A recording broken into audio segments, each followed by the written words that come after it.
嗨，大家好，我是木頭人，歡迎來到這一部影片。今天我會告訴各位木工新手，學習要如何開始。那不論你是完全的新手，還是你對木工有一點興趣，可是你還沒有開始，那這一部影片都會幫助你了解，我剛開始接觸木工要了解什麼，如何入手，還要注意些什麼事情，工具如何購買。那我們就開始吧。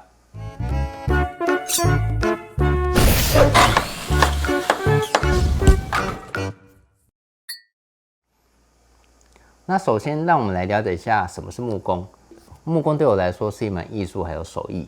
那通過使用木材還有工具，把木頭變成各種美麗和有用的物品。那它可以涉及到家具的制作，還有木工的工藝品，那建築的結構，以及居家美化這幾個領域。那首先你要先確定你對木工的興趣還有目標是什麼。你是想要制作自己的家具，還是你想要追求木工藝術的創作？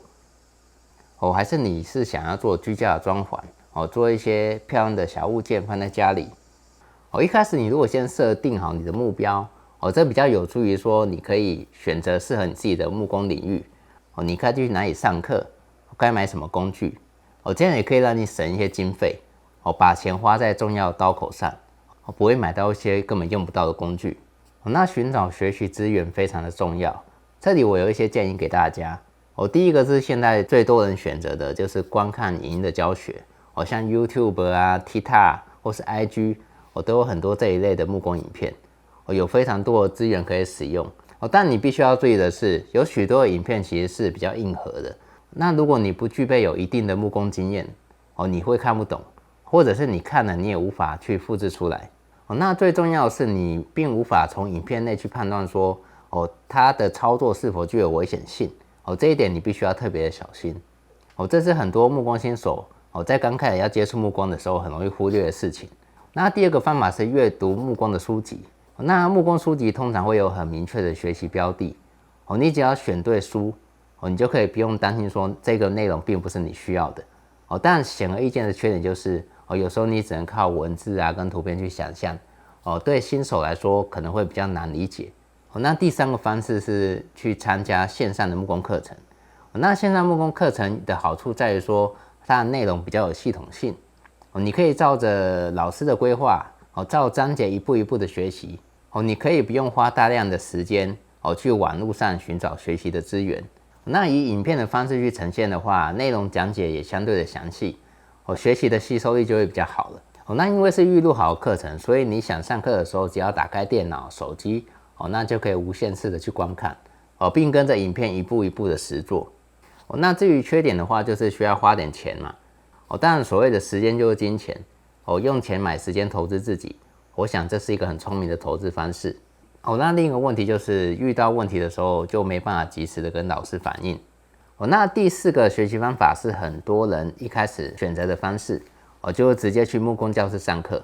通常課程內都有明確的學習目標，然後還有專業的老師當場會指導你，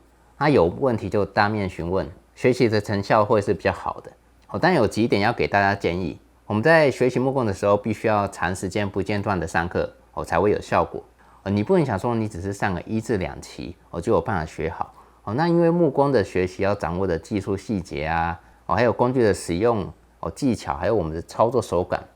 木材的特性的應用，還有我們如何克服，都是要花很多時間去學習的。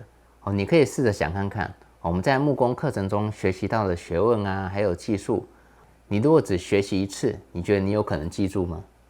那通常都是上過課之後，過一陣子就忘光光，全部還給老師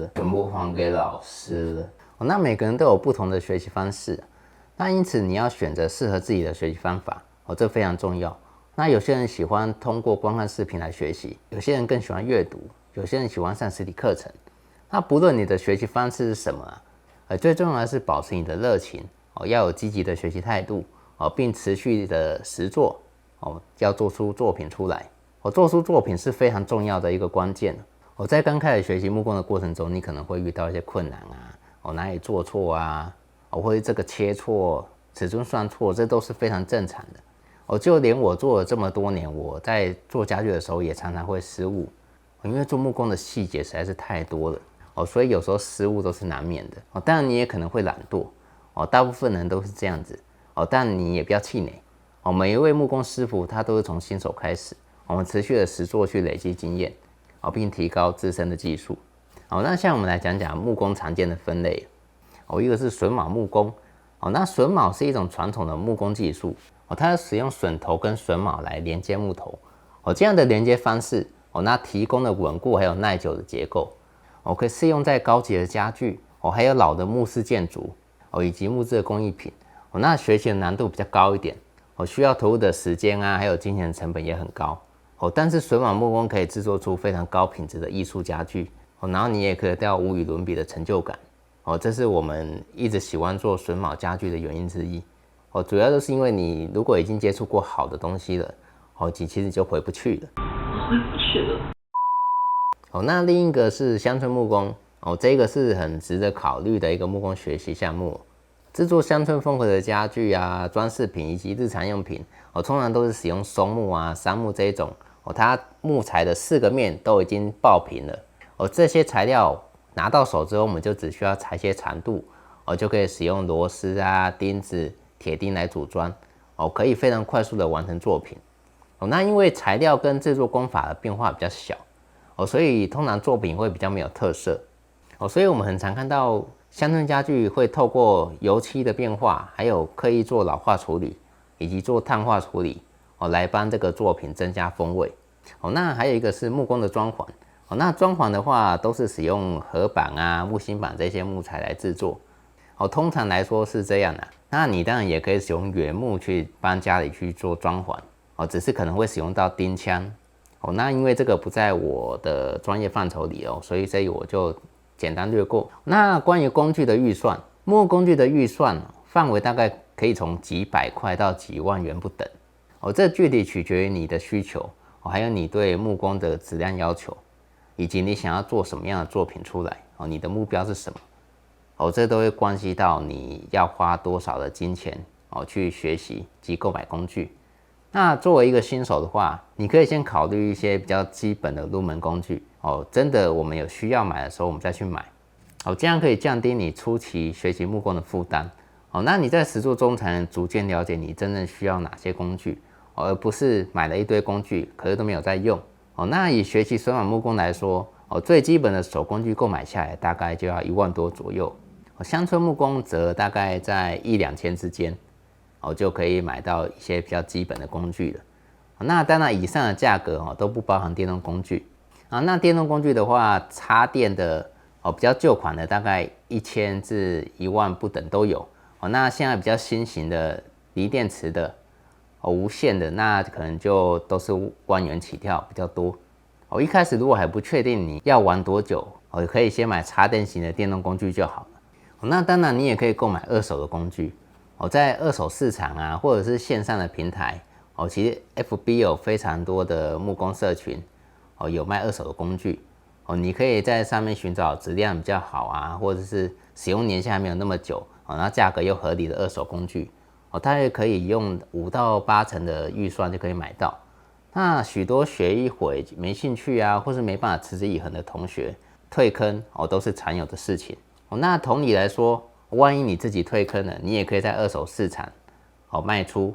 可以多少彌補一些你投資的金錢。那老實說，一個品質好的工具，其實二手價還可以賣到7至9成都有可能。所以就算你以後真的不玩了，還是可以賣掉，拿回一些你花費的金錢。那不管你的預算如何啦，最重要的是在購買木工工具時要謹慎的考慮，選擇合適啊，還有你真正需要的工具，這可以幫助你更輕鬆的玩木工，比較不會有那麼多的負擔。那作為一個新手，從簡單的作品開始是非常重要的，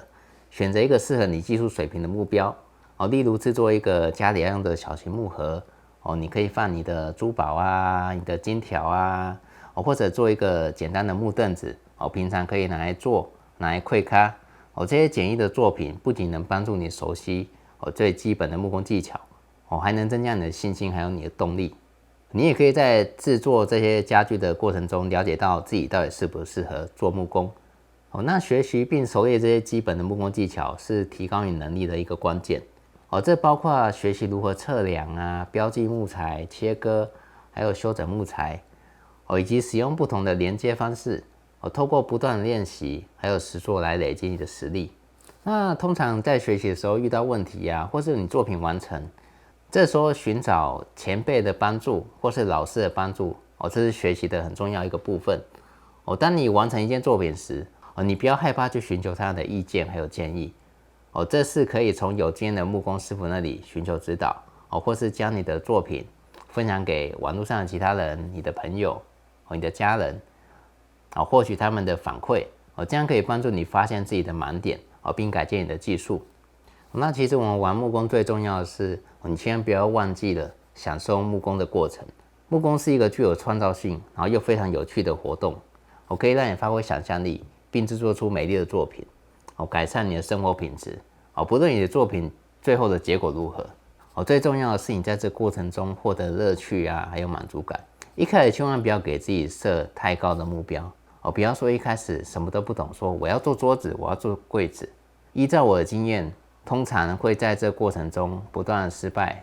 並折損了你的熱情。這非常重要。木工的技術是需要累積的，千萬不要好高騖遠，要循序漸進的學習，以免挫折感太重，導致你失去學習的熱情。那長期追蹤我的朋友都知道，我有開一門榫卯木工的線上課程木匠學院，主要是以榫卯家具學習為主。那我最近開了一堂新課程，叫做一日手感木工課。這個是為了想學木工，但他還沒有確定說木工到底適不適合自己的同學。這是我與歐米亞學東西一起合作的，我們開了一系列的木工基礎課程。課程內容已經預錄好，非常詳細的木工影音教學。它可以讓你免於出錯，輕鬆的完成木工作品。那最棒的是，課程內還包含了材料包讓你可以不用煩惱如何備料。收掉材料包之後，就可以在家裡吹着冷氣。你只要一個簡單的工作桌，照着我的教學步驟，就可以輕鬆的完成木工作品。那如果你沒有任何木工工具的話，你也可以隨課程購買基礎工具包，只需要工具包裡面的7件工具，就可以完成我設計的這4件獨家作品。那目前課程剛上架，活動期間是7折優惠。那點擊我的專屬鏈接並輸入專屬折扣碼，還可以享有65折的優惠哦。那想學木工還沒有入坑的朋友們，要把握這一波的促銷優惠活動。那你也可以點擊右上方的鏈接，或點擊布告欄鏈接，了解課程的詳細訊息。那以上就是今天我要教各位新手木工的內容。我希望大家都可以在學習木工的過程中找到成就感以及樂趣。那我們就下次見嘍，拜拜。